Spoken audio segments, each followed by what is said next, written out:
Vamos a realizar un pequeño proyecto, que es una fuente de alimentación de 5, 9 y 12 volts.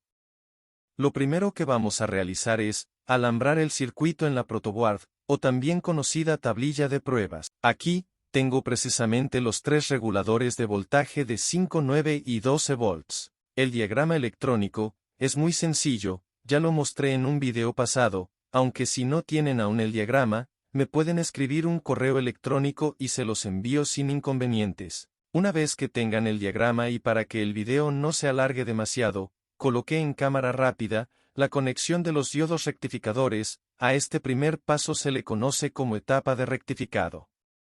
Se le llama así, porque eliminan la parte negativa de la onda senoidal y solo queda la parte positiva. Después de rectificar, sigue la etapa de filtrado. Esto se hace con un sencillo capacitor.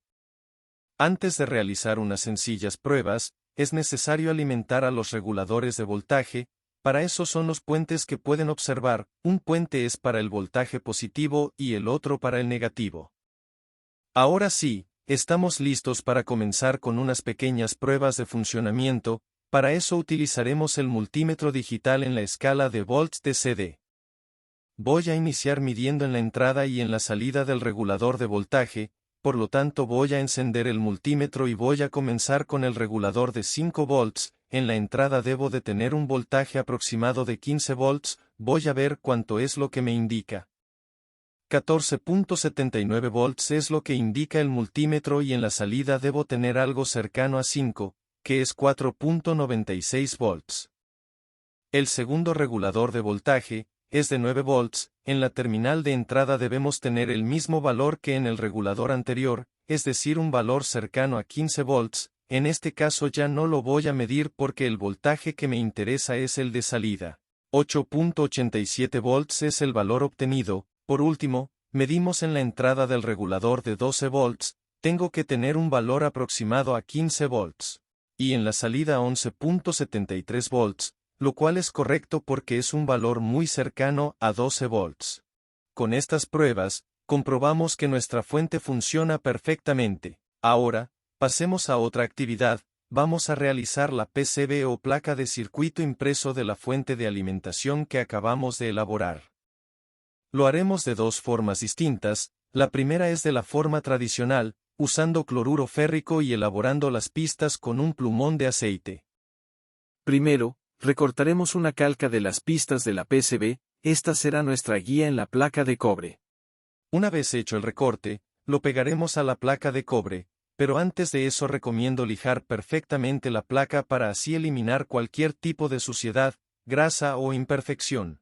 En cámara rápida dejo el lijado de la placa. Ahora lo que sigue es marcar todos los puntos de conexión, usando un plumón de aceite. También dejo el proceso en cámara rápida, y para finalizar podemos corroborar el marcado.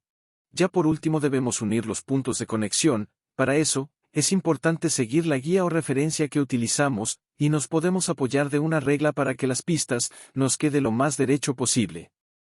También les dejo el proceso en cámara rápida para no aburrirlos y hacer el video muy largo, porque para esta tarea es simplemente hacerlo con tranquilidad y paciencia.